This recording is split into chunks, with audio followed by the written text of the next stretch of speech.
Hi, this is Cecilia Lipa, and this is my interview video for Leadership Development with Dr. Sauchik in fall 2018.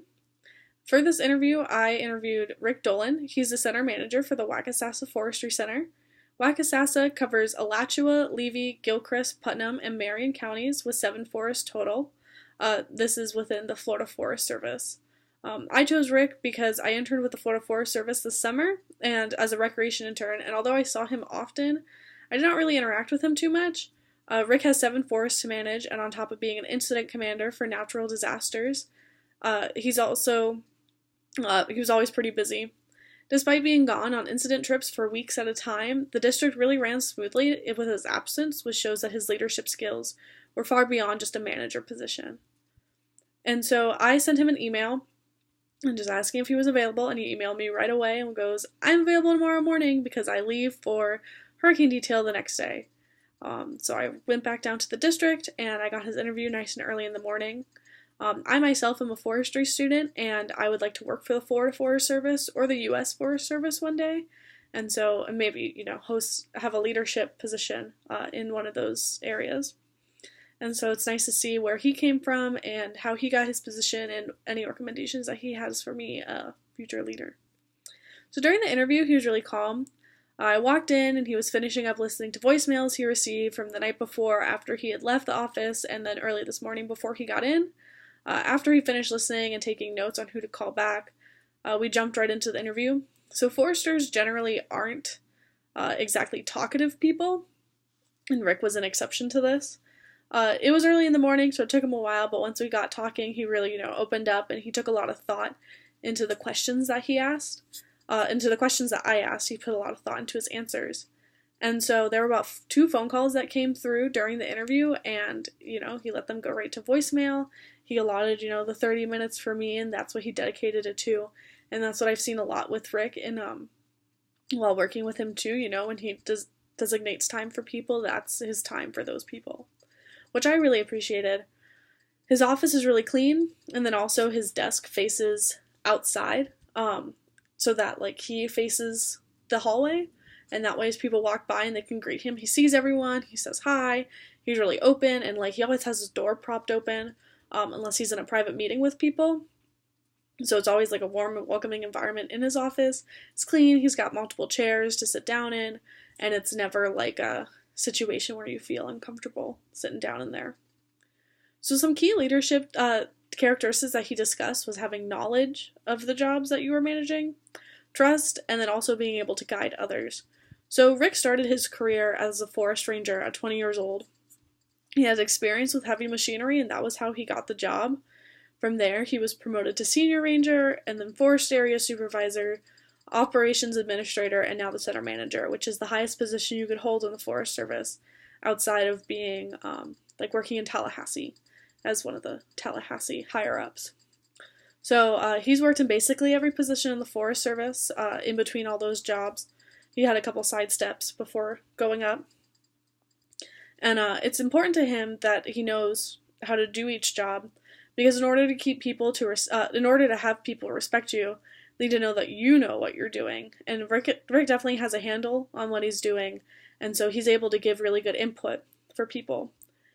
He also mentioned having a lot of trust and letting others trust you. So when he goes out for Western fires, there are thousands of people's lives at stake. There's 1,500 people on staff alone working the fire. There's also people's houses at risk, the residents, and 9,000 acres are just burning away. And so he has to trust the people on his team who he selects to do their job right, and for them to have people to do their job right. Rick can't be at every fire line making sure that they're doing things correctly. He can't be there to ensure that they're doing everything super safely and that they're following directions.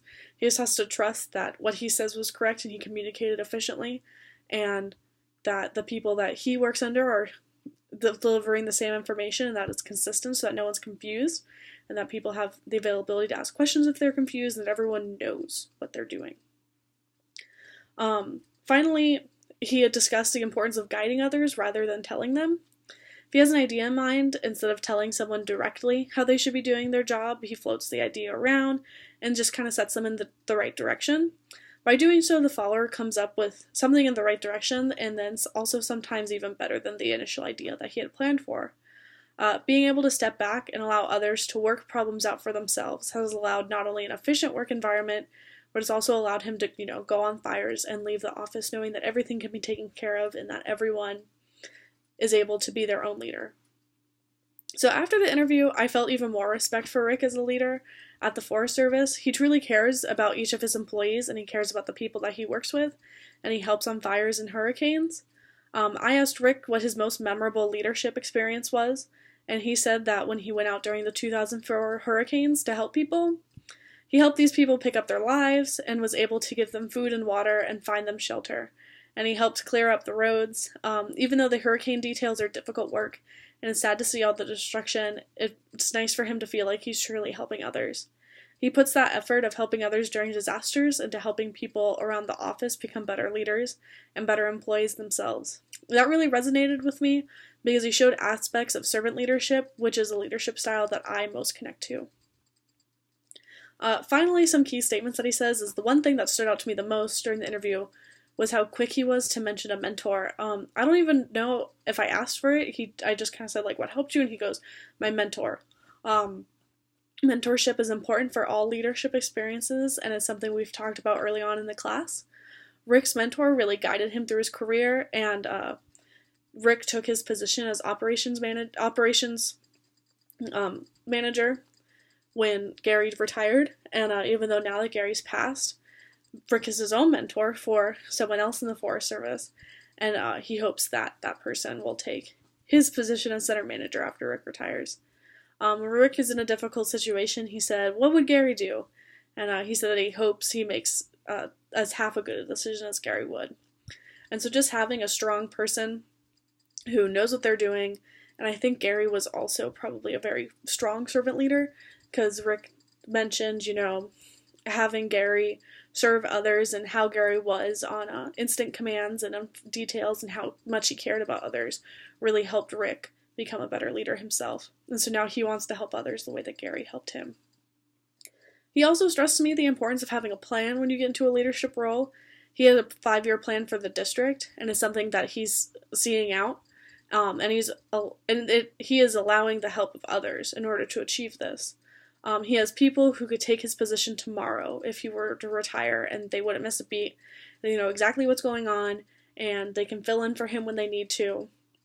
And this sharing of information is important for training purposes, as well as making sure that everyone in the district is on the same page. Sometimes in forestry, people like to hold information. Sometimes just in general leadership positions, people like to hold information. They don't want to train their replacement.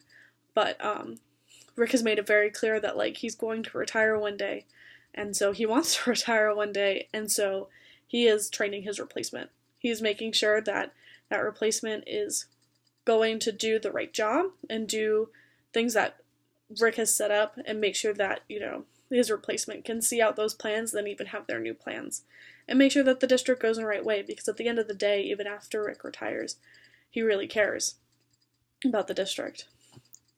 Overall, I'm really grateful for this experience. I'm glad that I was able to sit down and talk to Rick a little bit more, learn more about him, learn more about working with the Florida Forest Service in a managerial position, and also how to get there. So, thanks for watching.